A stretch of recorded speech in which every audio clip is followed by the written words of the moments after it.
that it's not just that human beings are here and all the other animals are very far away. They come pretty close. They're not at all as intelligent as we are, but interestingly close. Suppose tomorrow, real theory. Does the idea, I admit that the idea of God is mind-boggling, but do you not admit that the idea of infinity is more mind-boggling? Not more. There is no limit to the number of universes? What does that mean? What does God mean? What does it mean to make something from nothing? It's mind-boggling either way. Let's admit it. Let's admit it. So where do you think the evidence leads? You look at a baby born and you say, Mother Nature is amazing, or there might be a God. Which is your more spontaneous response? Carl Sagan has been with us frequently before. He's the professor of astronomy and space sciences at Cornell and the director of the Laboratory for Planetary Studies. And in the past, we've discussed everything from the Viking mission to outer space. But he's written a book now on a fascinating subject. It's called The Dragons of Eden, Speculations on the Evolution of Human Intelligence, which may sound heavy, but he makes it sound rather simple. Would you welcome Carl Sagan?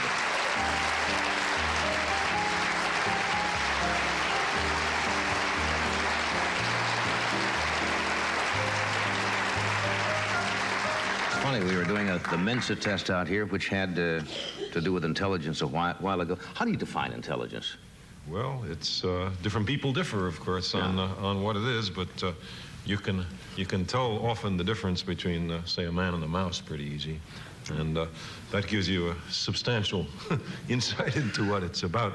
I would say that as far as human beings are concerned, it's our ability to put a great many facts together, to understand the way the world really is, and to manipulate it, to control the environment. And if we could characterize it by how much information is in our heads, and if we do it that way, we find that there's only a few other organisms on the Earth that are close: dolphins and whales, great apes, our immediate non-human ancestors, and then there's a reasonably big gap to the other organisms. What kicked you off in this direction? Well, I didn't mean to write the book. It happened. I was asked to give a lecture in honor of a memorial of a man named Jacob Bronowski, who did The Ascent of Man, A wonderful series. And I thought I would give it on a subject that was dear to his heart, how human beings became human. I thought it was a good opportunity for me to learn some new stuff, and I became absolutely captivated by it. I mean, it's connected with some things I'm interested in, the possibility of intelligent life on other planets. Surely we can learn about that by finding out how intelligent life came to be here. And also, since we're all human, we're interested in how we got that way. But once into it, the thing just occupied 2 years. Absolutely fascinating book. My son Corey read it yesterday. I remember when I was going to school, they used to say the difference that separates the humans from the lower forms of animals was that men knew how to use tools and made tools for their work. And then that was kind of shot down when they found out that chimpanzees and birds and other animals do make rudimentary forms of tools and apparently have the intelligence to do that. So that myth was gone. What does it come down to, basically? I think you said it there, that man seems to be, as far as we know, the only species that's aware of his own mortality, or that he's going to die, and also can pass on a written history of what he has done to... I think that's very important, the idea that we have information stored outside of our bodies. For most of the history of life on this planet, the organisms had almost all the information they had to deal with in their genes, hereditary information, instinct.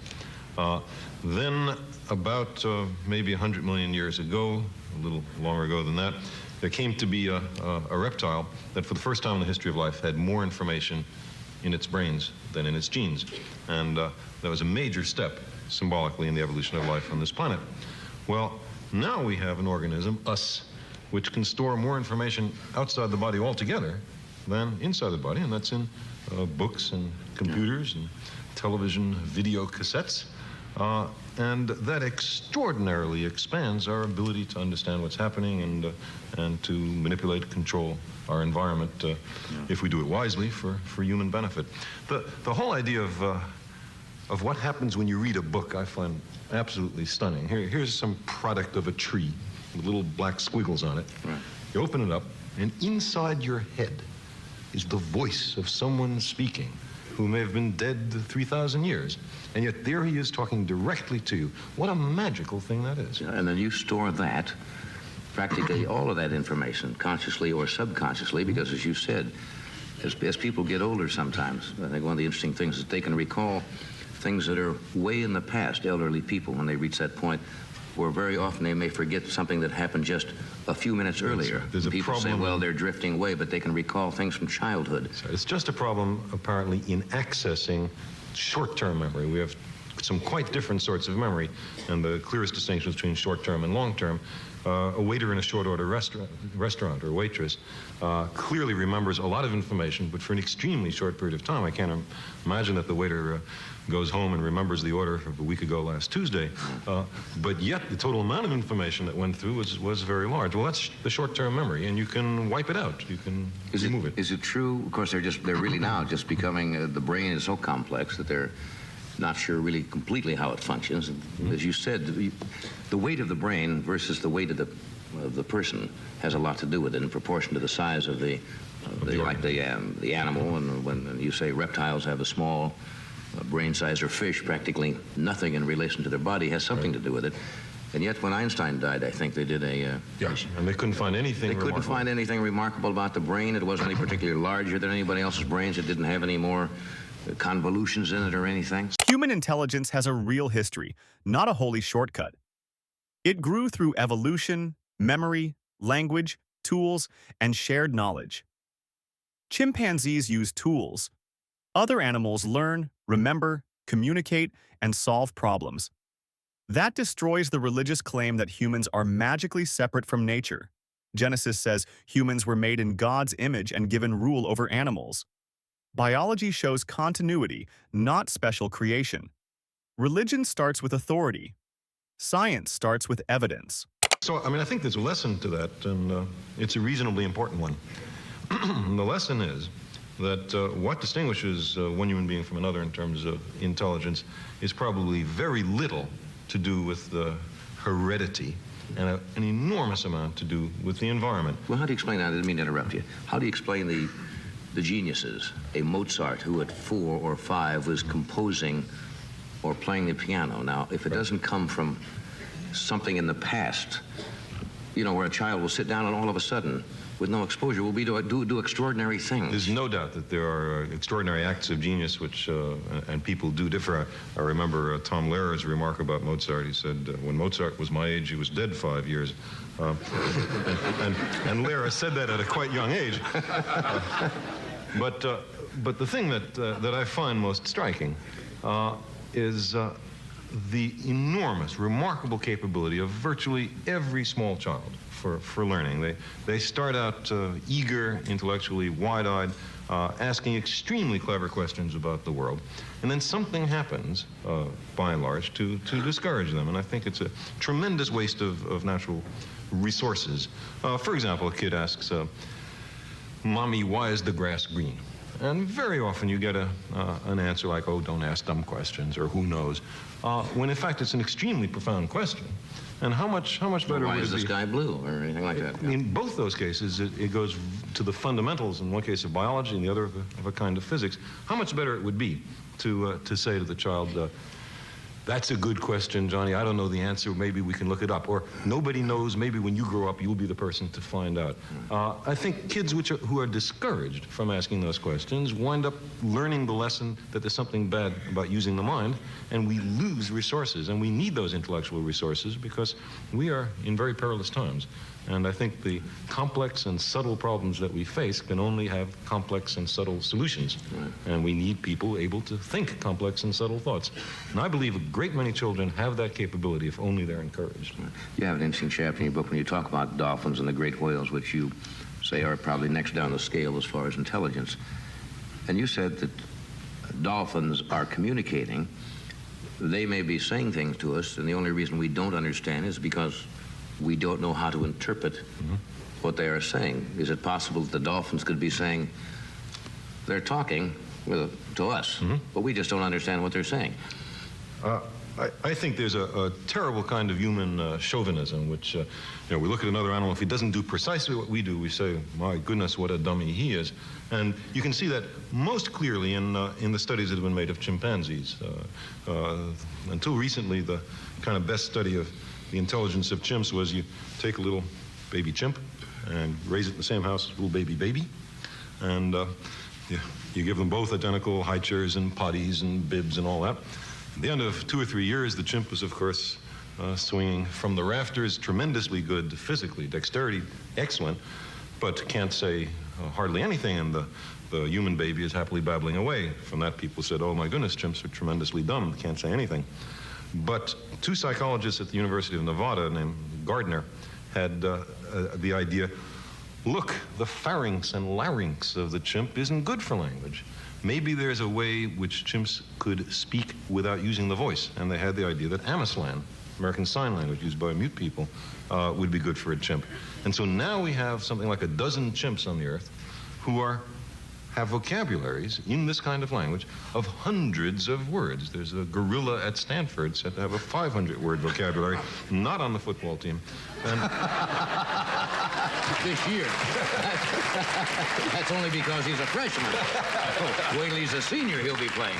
But now, but is that imitation, Carl? I mean, is that you do a sign and you show the animal what that is? And yes, so that's he right. repeats it. But then the animal has it in his head and puts them together in new contexts, new phrases. And there's tremendously interesting stories like presented with a radish for the first time. Had no idea what it was. Chimp eats a radish, tastes that radish taste, and says, "Cry hurt food."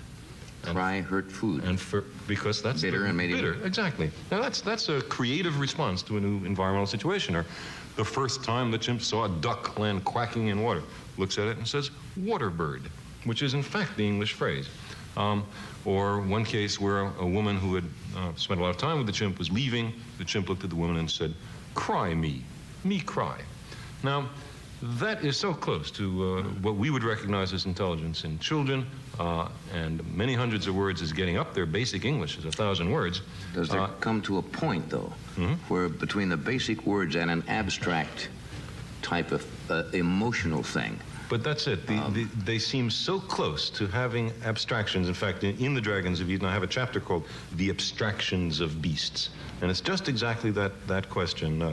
There was, in fact, a debate in English philosophy in which a guy named John Locke said, beasts abstract not. And another philosopher named Bishop Berkeley said, essentially, if that's the distinguishing characteristics of beasts, I guess a lot of people I know will have to be reckoned into their number, because abstractions are not an invariant accompaniment of everyday life in human beings. Anyway, what's happening here is we're getting an idea of a continuum. That it's not just that human beings are here and all the other animals are very far away. They come pretty close. They're not at all as intelligent as we are, but interestingly close. Suppose tomorrow, real theory, that all human beings disappeared from the earth and it was left to just the birds, the fish, the reptiles, and the animals. Do you think that they would evolve eventually into speaking? I think there's no doubt about it. Or is that evolutionary? Have we gone past that? No, I think it's very likely. I mean, by and large, other things being equal, it's better to be smart than to be stupid. There are some exceptions, like when you make nuclear weapons, but before that, it obviously gives you a better chance of survival, a better chance of leaving many offspring. And the question, it's an interesting question, which organism would replace us if we wiped ourselves selectively out? An old professor of mine, H.J. Muller, geneticist, said he thought it was between the raccoons and the bears. And they're both very clever and do many different things. But my feeling is that the great apes, chimps, gorillas are so close to us already that they have a big head start if that were to happen. I hope it won't happen. And the way you guarantee that it doesn't happen is by using the kind of intelligence that nature has already given us. We've only begun to scratch the surface. It's really a fascinating book, and it's not a heavy book. It's some interesting things in there. I want to come back again and we'll follow up on some more of this, because it's absolutely incredible, called The Dragons of Eden, Speculations on the Evolution of Human Intelligence. I said, I think the way we would really find out, we were talking about it the other day, if a dog or a porpoise dies and leaves a will, then you'd have to say, maybe we got something, right? Oh, human chauvinism. Leaving a will is something we do, So they probably look at us and say, the humans would probably be intelligent if they could only sing a half-hour ballad. It's all relative, right? Thanks, Carl. Thank you, Steve. Thank you, Ed. Thank you, Fred. Thank you, Peter. Thank you, John. Thank you, Bob. Thank you. Thank you, Doc. Thank you, audience. Children are born curious. They ask real questions about nature, life, death, animals, and the universe. Religion often trains that curiosity into obedience. Proverbs says not to lean on your own understanding, and Paul says to take every thought captive to Christ. That is not free inquiry. Animal research also shows intelligence is not a clean, human-only line. Chimpanzees use tools, communicate, and solve problems. The Christian claim that humans sit in a separate spiritual category keeps shrinking under evidence. My next guest, I always look forward to having here. He is a professor of astronomy and space sciences at Cornell, director of the Laboratory for Planetary Studies. He's written a best-selling and fascinating book called The Dragons of Eden. Would you welcome, please, Dr. Carl Sagan.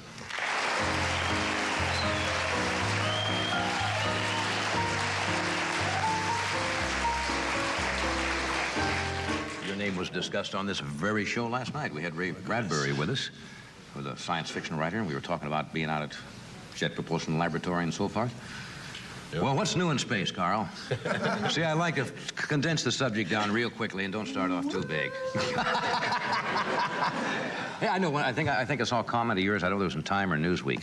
Somebody had asked you about the pictures that are out now. There's Star Wars, Close Encounters, and so forth, and they ask you what you thought.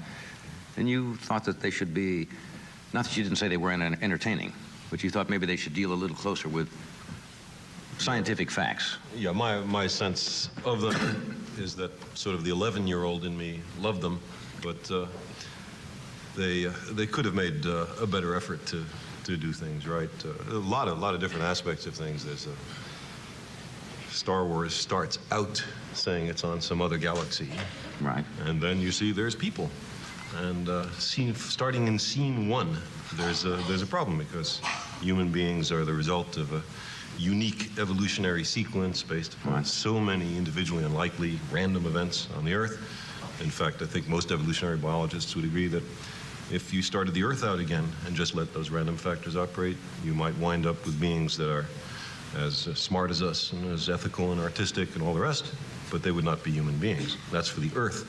So in another planet, different environment, very likely to have human beings. Are you saying on another galaxy, it's not possible that there could be... It's extremely unlikely that there would be creatures as similar to us as the dominant ones in Star Wars. And there's a whole bunch of other things. They're all white.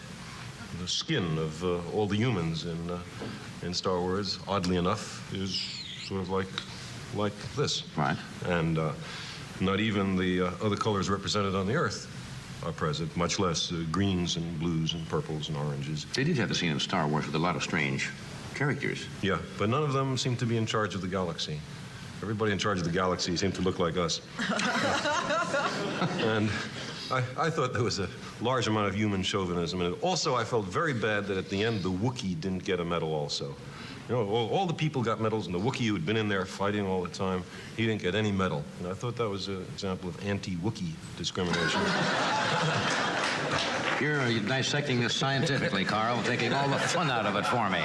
Well, that's it. I mean, you can view these pictures entirely uncritically. Well, that's really what it was. It was a shootout, wasn't it? A Western in outer space. Sure. Good guys versus the bad guys. But my sense is that every picture which touches on science could do that, and at the same time, just a little more effort to get the science right. I remember one comment you made was about allusion to speed when it really had to do with distance. Yeah, that's right. The parsec or something. Solo, that's right. Talked about getting to a certain place in only so many parsecs of time, or speed. When it's a unit of distance, it's like saying that from here to San Diego is 30 miles an hour. It just doesn't mean anything. Yeah. But how many people were sitting there that figured that out during the picture? All you got to do is hire one impoverished graduate student and get all the facts right. I can tell you that. When Ray Bradbury was on here last night, and I think I've asked you this question before, because if I remember in Star Wars, they got up and they got in the spaceship and they were beyond the speed of light, right? Yep.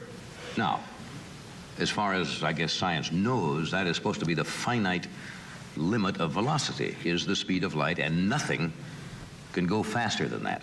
And yet in this picture, they were going faster than that. And I asked Ray, I said, what would happen? I think I asked you the same question. If they found something that was beyond the speed of light, how wouldn't that change all of the whole Yeah, physical conception of what's going on? a lot of people are sort of annoyed that physicists should lay any constraints on what we could do in the future. But I think the way to look at it is something like this. This is all due to Einstein. I mean, it has to be laid in his lap, all the people who are annoyed at not being able to travel faster than the speed of light. It's simply this. If no material object can travel at or beyond the speed of light, then there's a great deal of things in the world that are understandable quantitatively in detail. The universe makes sense. If it were possible to travel faster than the speed of light, then all of that comprehensibility breaks down, and there are a lot of awkward things that can happen, such as effects preceding causes. If you see what I mean. The light goes on, and then you walk to the switch to turn it, and things like that. Wasn't there a famous poem about that after Einstein's? There was a young lady from Bright named Bright who could travel much faster than light. She set out one day in a relative way and returned the preceding night. Right, that's the one. That was little Carl Sagan reciting. And now let's hear our next student. Very good, Carl. You may take your seat. We'll be right back after this and talk about some... Bad science fiction admits it is fiction. Religion sells human-centered stories as cosmic truth. It imagines a universe built around us, with animals and nature placed under human feet. Psalm 8 literally says humans have dominion and all things are under them. Science crushes that ego. Evolution says humans are one branch of life, shaped by chance, time, and environment. Relativity says even imagination has limits. Matter cannot outrun light without breaking the logic of cause and effect. Evidence keeps shrinking the old religious picture. We're talking about Star Wars during the commercial. I said, you realize Star Wars made over $200 million? And he said, you could go to a planet for $200 million, right? It's true, that's what it costs. And see it live, right? Unless you go coach. You can go. That's right, and then you get that one little trade dinners and it's lousy. We've talked about this before, but the fascination is still mind-boggling. You're involved now with looking for extraterrestrial intelligence, right? With a committee. How do you go about looking for? Well, there are a number of popular ideas. How would you know it? I mean, that they were. Maybe we couldn't comprehend what they were trying to tell us. Is that a possibility? Sure, but it's a little like this. If you're an advanced civilization and you wish to communicate to a backward civilization, you talk slow and simple. And obviously we would be the backward civilization because we do not have that capability of doing we've just emerged. Our technology just barely has come to the point where we're able to send spacecraft to probe in a halting and tentative way the nearby planets, and in which we're able to construct large radio telescopes to see if anyone is sending us a message. And it's this latter end of things that, for the first time, is now being funded at a quite low level, but the first operational program that NASA has funded is in the present budget. And the idea is simply to look at a lot of stars or carve up the sky into little pieces and look at each piece and see if there's a message coming to us. Now, even the nearest one would be... Well, nearest star is a little more than 4 light years away, so if we got a message today, it left that star 4 years ago. But, you know, we ought to be used to that kind of idea. You look at the sun, you're not seeing it now, you're seeing it 8 minutes ago, because it took 8 minutes for light to travel at the speed of light from the sun to the Earth. Question of how you would recognize a signal as intelligent. Suppose you heard something which said beep, beep, beep, beep, beep, beep, beep, beep, beep, beep, beep, and went through the first 30 or so prime numbers. That's an answering service. In other words, you go through the numbers. Yeah, and there's no natural process which, you know, would say 1, 2, 3, 5, 7, 11, 13, 17, which are unless I missed one, the first few prime numbers. And so you would say, well, look, here's somebody who, for some reason, is into prime numbers. Prime number is a number that can only be divided by 1 in itself. Here's somebody who's into prime numbers. They've attracted our attention. There must be more to it than just prime numbers, and then you would look more closely. That's the sort of So you figured the general signals you scenario. would get would be in some kind of mathematical, Well, it would be so regular. which is a that universal type of... Yeah, that you could only say, the only possibility would be that it was intelligent, and then you would look for the more detailed message, either at faster time resolution or at some adjacent frequency or something of that sort. The remarkable thing is that for all of the history of mankind, people have wondered about intelligence elsewhere. I think it's in religion and philosophy, legends. But this is the first time that we have the competence and ability to actually do such a search, and we're just beginning. Are we sending out from here some kind of, outside of the thing that the plaque that you put on the Mariner or Pioneer? Pioneer, and then the Voyager record, which we And the talked record, about once. are we sending any type of radio signals? Not really. There was one sort of ceremonial demonstration at the resurfacing of the Arecibo Observatory in 1974. A signal was sent by Frank Drake, who's getting married in 2 days. I thought I might share.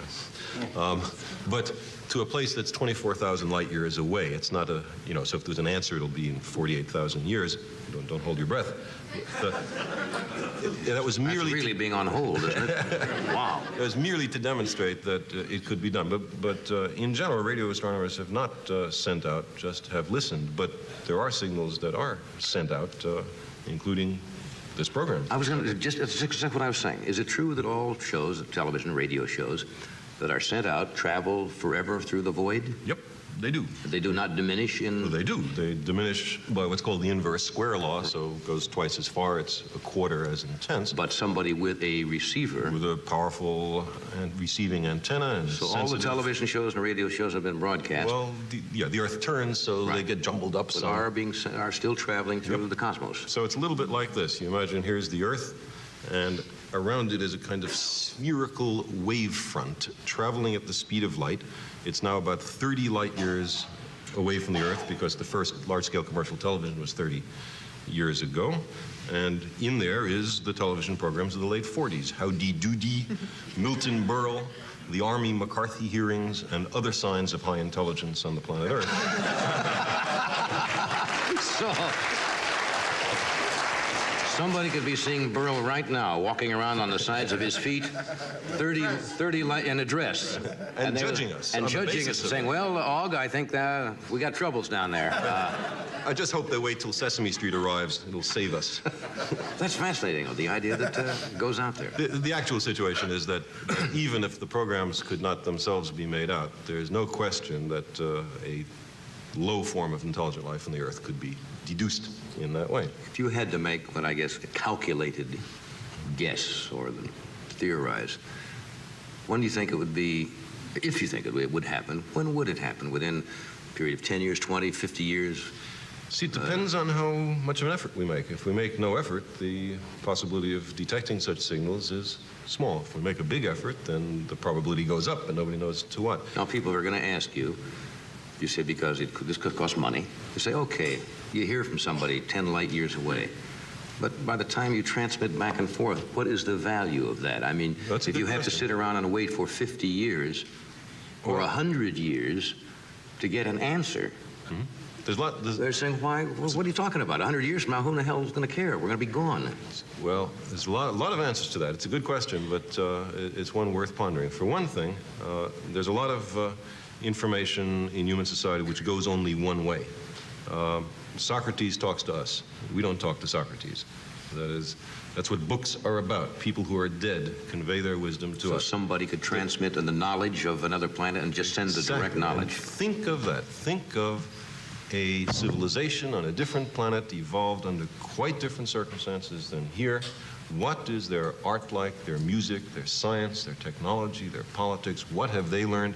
Have they been in contact with still other civilizations? Do they have a repository of such information? Think of how we'd be able to view ourselves in a new way, suddenly to have a new perspective.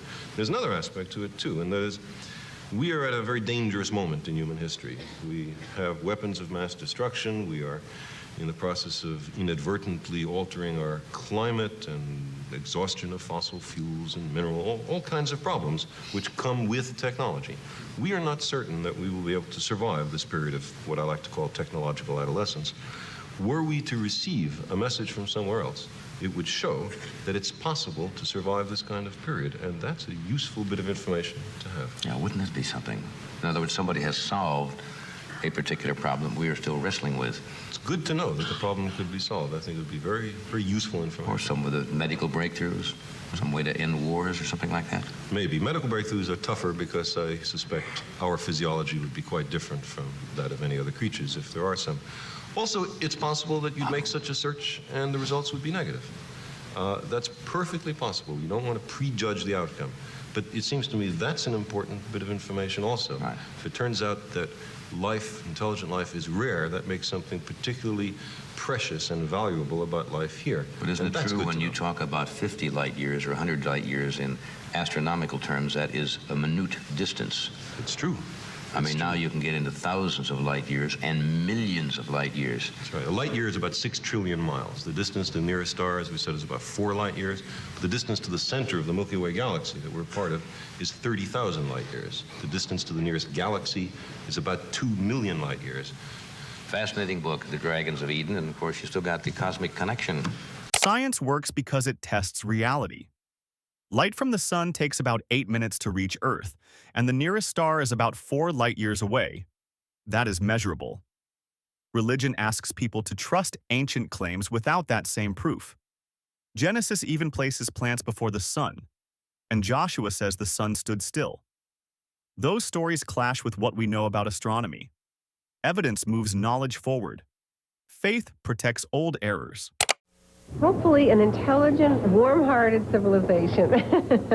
I definitely think there's something out there. There's no question in my mind. I definitely think there's extraterrestrials. There's something else out there. I don't know. I think it's too early to tell. Good and evil. As above, so below. That it is an infinite source of consciousness, and that we do have an opportunity to explore it, or we can be considered crackpots. Hi, I'm Dennis Prager. Welcome to the show. Is there anybody out there? Well, I'm going to discuss that question with the world's best-known astronomer. Please welcome Carl Sagan.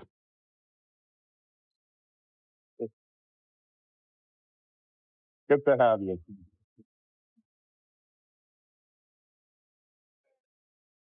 You know, I have to say to you, Carl, that what I was thinking of, you are the best-known astronomer in the world, but I was just thinking, who's the second best-known astronomer in the world? You know, it is true, but it's not. It's a funny thought. It's like now the best-known chemist. It's just, you've just made something, unique out of your life, truly, because astronomers are not well known. Thank you. I never intended to do it. All I wanted to do was research to sort of immerse myself in the magnificence of the universe, and all this other stuff just sort of knocked on my door. You will believe that there are people out there, don't you? People, no chance. Because Okay. people are the result of a particular evolutionary pathway on the Earth that could not possibly recur elsewhere. Believe is a very, I'm sorry to catch you up on words. No, I like but- that. That's but fine. Believe is Yes. a very strong matter for scientists. And belief in the absence of evidence maybe exists in religion, but it shouldn't exist in science. Okay. And since we do not have strong evidence for extraterrestrial life, I neither believe nor disbelieve. What I do say is that it's an extremely important question. We have the tools to find out. Let's look. Why is it important? It's important because, first of all, it characterizes who we are. For the longest time, people have thought that they were the center and point of the universe, the reason there is a universe. And that, of course, is connected with there not being anybody else. Right. If there is somebody else, then that We're is not quite as important. We're not quite as important, but there's other evidence that we're not quite as important. You said that we were unique, that you laughed at the suggestion that there are people out there. Absolute unique sequence of events made human beings. And every other animal on the planet. Okay, does that not argue for a God, for a design? I can't imagine. Why? Would you say that the existence of a slime mold argues for God? Yes. Why would you say that? Because the existence of something that is designed implies to me a designer. You have not met Mr. Charles Darwin, I can tell. I have met Mr. Darwin, and Mr. Darwin believed in God. Mr. Darwin... I asked him, he believed. But he did not believe that the argument you presented holds water. What Mr. Darwin said is that the slime mold and humans and everybody else have evolved by a set of natural processes, and no hand of a creator is evident or needed. That's the whole point of evolution by natural Right. So selection. you feel that the pancreas and the liver and the intestines and the brain arrange themselves by natural, pure, fluky chance. A caricature. Why? What you Why just is it a said. caricature? You're walking along the beach. You look down, there's something shiny. You pick it up. It's a pocket watch. You say, my goodness, look how beautifully this is put together. Look how well form matches function. Is it possible that the various gears and wheels fell together by accident? Ridiculous idea. A watchmaker means, a watch means a watchmaker. Right. Now you go and you look at a pancreas maker. right. And that's the step where you've made a mistake. Why? All right. I'll tell you.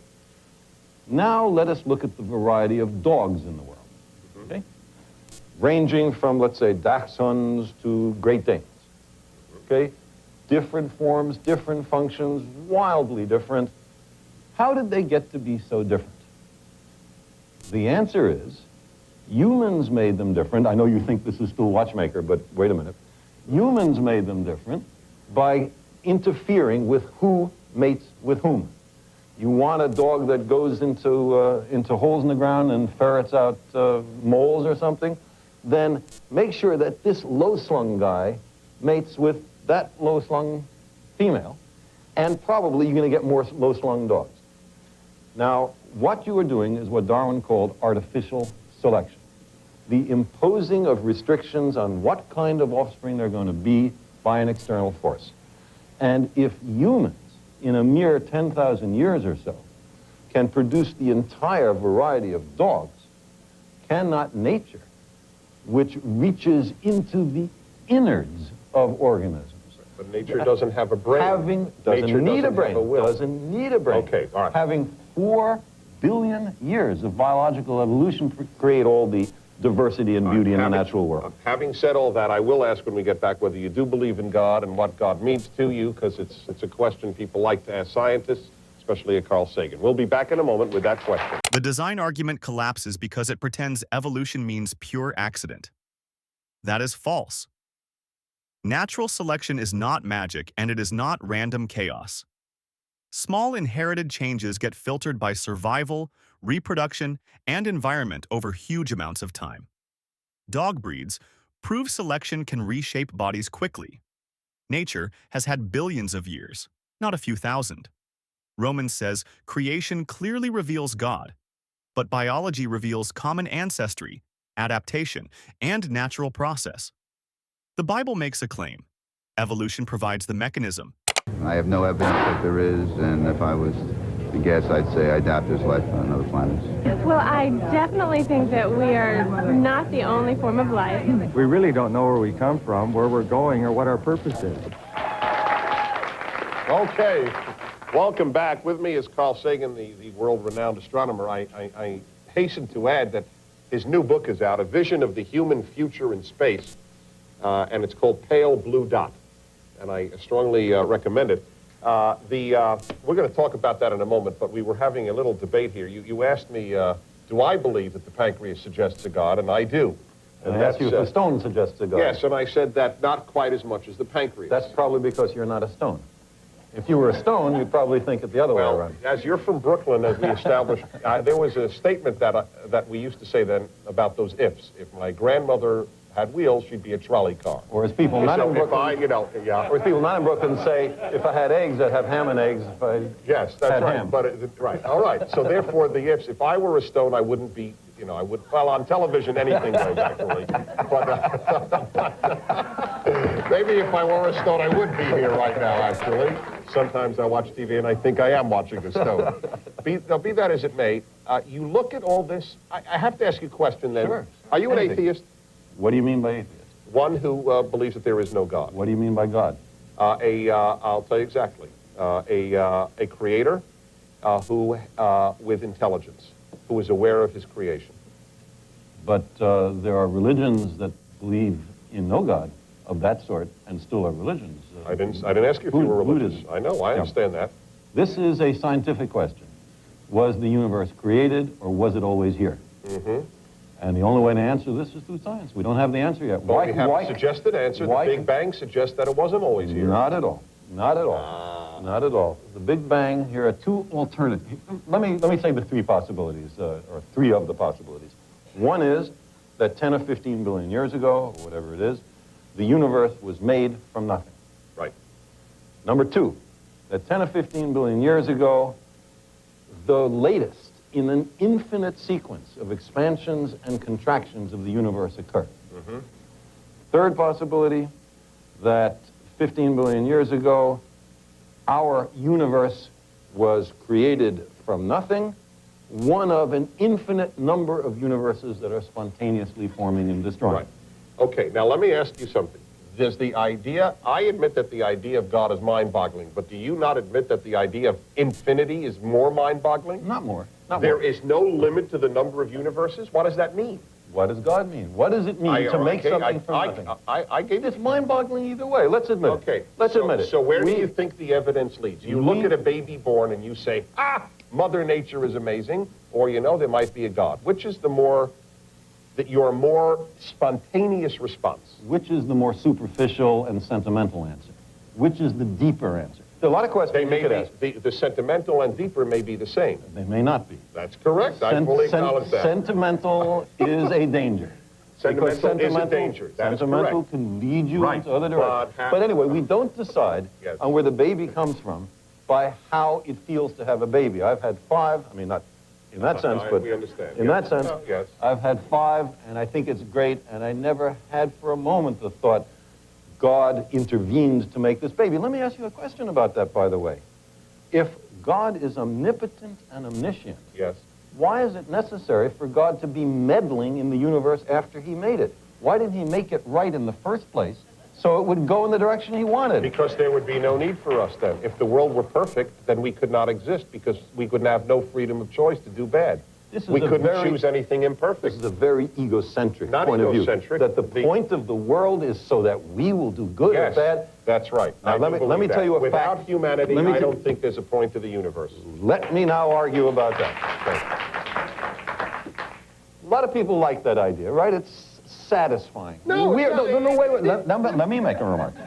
It's satisfying. We're at the center. We're important. We're the reason the universe was made. Feels good, right? Now, let's think of where we are.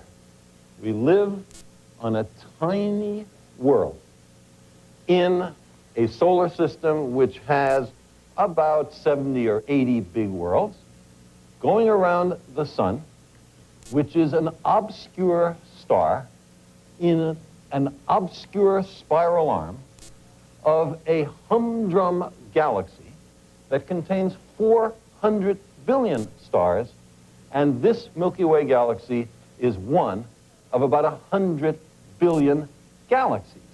Now imagine that number of places, and in this obscure galaxy, in that tiny star, that little planet, those guys think they're the center of the universe. It's hilarious. It's not hilarious. It just shows size isn't important. We'll be back in a minute with more on this. It's not a question of size, it's a question of multiplicity.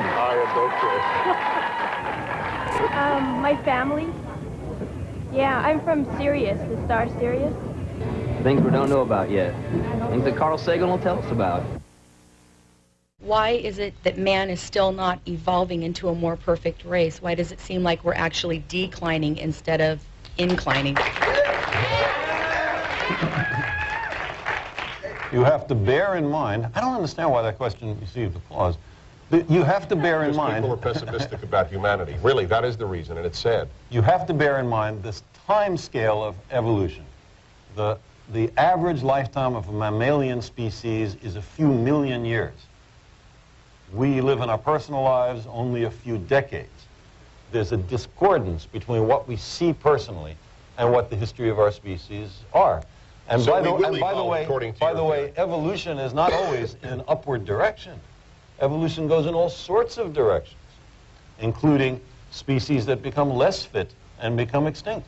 Most species that have ever lived on Earth are now extinct. Extinction What is your the answer? rule. What is your answer to those who say we have so many needs on Earth, and specifically in our society, we shouldn't spend billions and billions on scientific research? I would say that there are short-term problems and there are long-term problems. And if you eat the seed corn, you're just as dead as if you shot yourself. Fair enough. Yes, please. Dr. Sagan, how would you explain the large markings in the fields, and do you think maybe those were caused by spaceships? You're talking about crop circles. Yeah. This is well understood. Crop circles are a hoax. There were two guys in a pub in Wiltshire, in southern England, who said, I've had enough of this UFO stuff. Let's really show them up. Let's make a big circle in the wheat and see what happens. And what happened, let me spend just a second on this. What happened is, people said, oh, UFOs have landed. So then they thought, okay, this is too easy. Let's make something more complicated. And they did that. And then not only did people say UFOs have landed, they said, this is too complex for human beings ever to have made. This must be extraterrestrials for sure. God. And for 15 years, no one caught on. And then they confessed. And you see, you have heard about it being extraterrestrials. You never heard about the two guys who did it who confessed. And that says something about the way the media work. Hey, I just did a show on that. You're absolutely right. Religious certainty loves shortcuts. God made it. Humans matter most. Mystery means design. Science has the courage to say, we do not know yet.